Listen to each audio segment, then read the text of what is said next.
Welcome back, students. In this session, we'll be studying about the rest of the portion of chapter 18, that is natural disasters. So we have completed natural disasters like floods and droughts. In today's class, we'll be starting with cyclones, and we'll be covering the landslide, earthquakes and the tsunamis.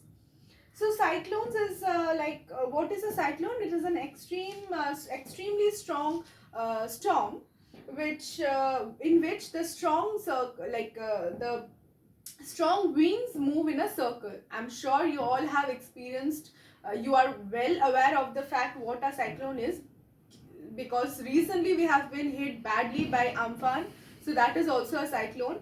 So you have practically experienced what a cyclone is. Now we'll be learning how a cyclone occurs and what exactly a cyclone is. So cyclones are natural phenomena, as it occurs because of the winds which flows very rapidly. Now how it occurs? The air above the sea becomes hot, so it becomes warm. The air above the sea becomes warm very quickly and it rises upwards. So the cool air over the land, it rushes and takes the place of the warm air. So now this causes a fast movement of winds. Now the cool wind, the warm winds is going up and the cool winds is coming to the place. So now a circular motion is being formed by the winds, and this fast moving air swirls, makes circles around, and creates a cyclone. So this strong, like the flow of wind or the strong cool wind which comes from over the land, makes a circular form, moves in a circular manner, and it creates a cyclone. Now this cyclone form over the sea and moves towards the coastal areas. Now this wind, or the circular part of the wind, is formed above the sea and it moves to the coastal areas. Now it is a very fast movement of air or fast movement of wind, which moves and which reaches the land, which gives rise to the storm and strong winds. This type of wind is very strong, and it is very dangerous also, because it can uproot the trees, it can destroy houses, as we have seen in our Amphan. And the sea is very rough, and also it causes it becomes a threat for the fishermen to go to the sea and catch fishes. So Andhra Pradesh, Odisha, Tamil Nadu are mostly cyclone prone areas, and cyclones that hit Bangladesh also have effects in the neighboring states of India. Like whenever there is a cyclone which hits Bangladesh, we can also experience some amount of like thunderstorm, some amount of rain, some amount of wind over here. But the cyclone is a bit different as compared to the flowing wind that happens over here. It is a circular movement of wind, and it is a fast circular movement of wind which is very dangerous for the houses, crops, trees, everything. So we all have experienced that. Now precautions, the weather scientist can somehow say that this cyclone is being formed over a particular areas. People are warned and they are asked to take care and to stay indoors. And if the cyclone is very severe, I'm sure you have also experienced this, how we take precautions to move to other places. Fishermen are also warned not to go out in the sea, and medical kits and emergency medicines are being provided, and the torches, portable batteries, portable radios with batteries are also kept ready, and the other places, the buildings the buildings in cyclone prone areas should also be built to withstand the winds. So these are the various precautions that are being taken to deal with the cyclones. Now landslides which happened, I'm sure you have been aware of the news which has happened recently in Himachal Pradesh, not Himachal Pradesh, Uttarakhand. In Uttarakhand, about the landslide which took place, it was a breakdown of a glacier which has taken place. So it is a landslide, means suddenly some amount of the areas, if you are going from near the hilly areas or the mountainous areas, suddenly some amount of the land which is there in the slopes of the mountain, it comes in a bulk and it blocks the road. So suddenly if this occurs, then of course there is a it gives a threat, it becomes a threat to the tourists and to the people who lives on those areas, because it can happen all of a sudden. And the stones like if bit of small stones come off or slides from those places, then it's not that difficult. But if a huge bulk of land, huge bulk of stones, huge big pieces of stone comes and blocks the way, then it becomes very difficult, and also it is life threatening. So landslide usually occur when there is heavy rains in the mountains. This loosens the rocks and the soils and make them move. So like landslides become very frequent in places of the hilly areas, mostly sloped areas where there has been a lot of deforestation, because plant roots hold the soils very tightly to prevent it from sliding. But if there is severe deforestation happening, then it can lead to landslides, and the land is exposed since there are no trees to hold the soils together with their roots. So a major landslide can destroy entire villages. And also Himalayan area is also a very landslide prone area. Now earthquakes. So precautions about landslides: deforestation should be prevented, and we should be very like watchful. We should be very well informed about the weather conditions if we are visiting any places, mostly hilly areas. That is what precaution can be taken. Now earthquakes. The earthquakes mostly when the earth shakes or trembles, when the land shakes or trembles, uh, earthquakes occurs. Earthquakes can be minor or major depending on how much the earth jerks or how much the land moves. The center of the earth, now what is the earthquake? So the center of the earth, we all know, is made up of molten rocks, gases which are very hot, which are boiling. So sometimes the heat and the movement inside the earth become very strong. Now when this happens, it can be felt that the surface of the earth can experience an earthquake.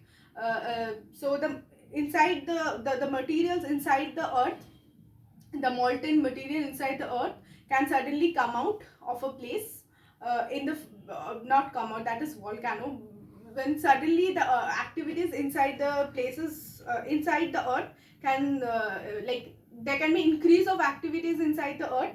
And we can also feel the on while being on the surface of the earth, we can also feel that there can be some tremors, or there can be some trembles on the surface on inside the earth, which causes earthquakes. Now there has been a theory which has been put forward as the tectonic plates. It is being said that the inside of the earth we have tectonic plates which move, which is in constant motion from one place to another. Now if two tectonic plates cross over one another, or some way touches one another, on some way hit one another, then the earth trembles and it causes earthquake. So this is a theory about earthquake. So the place on the surface of the earth where the earthquake is strongest, the place on the surface of the earth where the earthquake is strongest is the epicenter. And the places far away from the epicenter can also feel tremors or shaking if the earthquake is very strong. But the places under which the activities have taken place experience the most amount of like effect. Now strong earthquake can cause enormous damages. It can lead to the destruction of the houses, and cities can be destroyed. Houses, roads, buildings can crack, and it can lead to huge loss of life and property. And people can also lose their lives, and mountain like the places near the hills can experience landslides. The effects of earthquake can be felt over a long period of time, and it also takes a long time to rebuild. Then there have been severe earthquake in the Himalayan region and the northeast India, some parts of Deccan, western India, and also Andaman and Nicobar Islands. So precautions, not much can be done about this, but few precautions that we can take. That is, scientists study the pattern and intensity of the earthquakes and who can make us aware of that. And it is very difficult to predict when earthquakes can happen, but when earthquake happens, it is advisable not to not to be in some corners of your building, so that the earthquake prone areas should be like in the places where earthquakes have been are more happens more, the houses should be built in such a way that it should be aware of withstanding that. And during an earthquake, it is advisable not to be inside the houses. Like if it is possible, we should go out of the houses. And also it is advisable not to be under the trees during this earthquake, so that we should be in an open place in order to prevent the damages which might be caused by this earthquakes. So tsunamis is the next one. Tsunamis can be a result of earthquake as well. Now tsunamis is a severe earthquake which happens under the sea and causes an extremely large and high wave in the sea. We can see waves in the sea, right, which are not very high. We enjoy the waves, but during tsunamis the waves are extremely high, which can start flooding the areas nearby. And the tsunami start where earthquake occurs, and the huge waves move rapidly near the places and floods the region. Now precautions, it is also very difficult to make to predict when a tsunami can occur, because it is a result of earthquake, and warnings are issued some way or the other. We have developed our technology so that we can sense the cause of a tsunami. So warnings are issued, and people in coastal areas also are shifted to other places on higher ground to avoid the impact of the tsunamis. Now last but not the least is the volcanic eruption.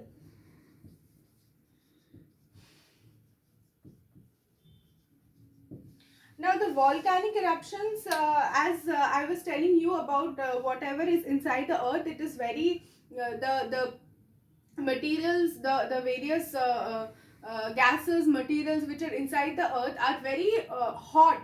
We have the crust and the core, the two layers of the earth, right? So crust is where we live, the outer portion of the earth, while the core is the inner portion. So in the core there are materials which are in a very high pressure and also very in a molten state. So in that when at times what happens, the pressure increases, and those boiling rocks, boiling metals and everything gushes out of an opening into the crust. So that particular happening is known as volcanic eruption.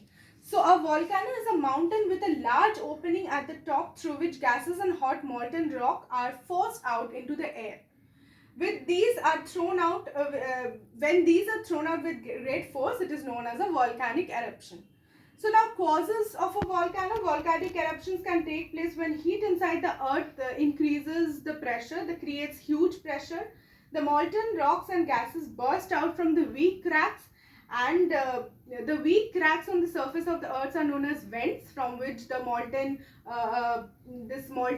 lava comes out. Over a period of many years, with the repeated eruptions, a cone-like structure is formed, because with repeated eruptions a mountain-like structure is formed, which is known as a volcano, and is also formed around the vent when the molten rock or lava cools down and hardens.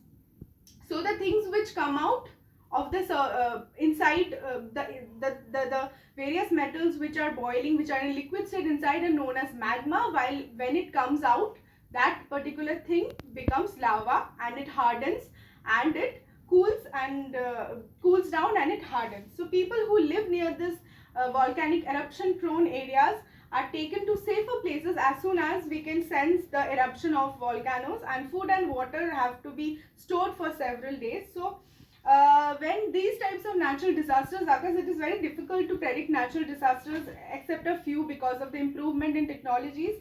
But it is very difficult to predict a lot, which causes a lot of destruction in life and property.